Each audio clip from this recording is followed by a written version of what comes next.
आता एक मोठी बातमी येतेय। भारतामुळे इराणची हिंदी महासागरातली एक युद्धनौका आता वाचलेली आहे। भारतानं आश्रय दिल्यानं अमेरिकेनं या युद्धनौकेवर हल्ला केला नाही। IRS लवन नावाची ही युद्धनौका आहे, जिला आता कोचीत आश्रय मिळालेला आहे। IRSI लवन या युद्धनौकेवर आता 183 नौसैनिक आणि खलाशी आहेत। तांत्रिक बिघाडामुळे IRS लवनला भारतानं आश्रय दिलेला आहे। 1 मार्चला अमेरिकेची पाणबुडी आता इराणच्या या युद्धनौका शोधत होती। त्यापैकी डेना नावाच्या युद्धनौकेला अमेरिकेनं लक्ष्य केलं, ती युद्धनौका बुडाली। पण आता ही जी लवन नावाची युद्धनौका आहे ती मात्र वाचलेली आहे।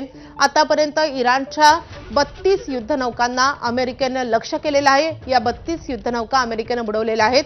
मात्र ही एक युद्धनौका आता वाचलेली आहे, जी आता सध्या भारताच्या आश्रयाला आली आहे।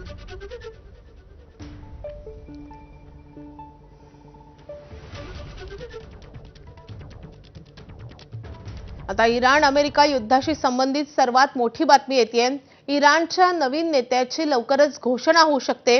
इस्लामिक क्रांतीच्या नेत्याची निवड पूर्ण झालेली आहे। तज्ञांच्या एका पॅनलनं नवीन नेत्याची निवडही केलेली आहे। खामेनी यांच्या वारसदाराची लवकरच घोषणा होणार आहे।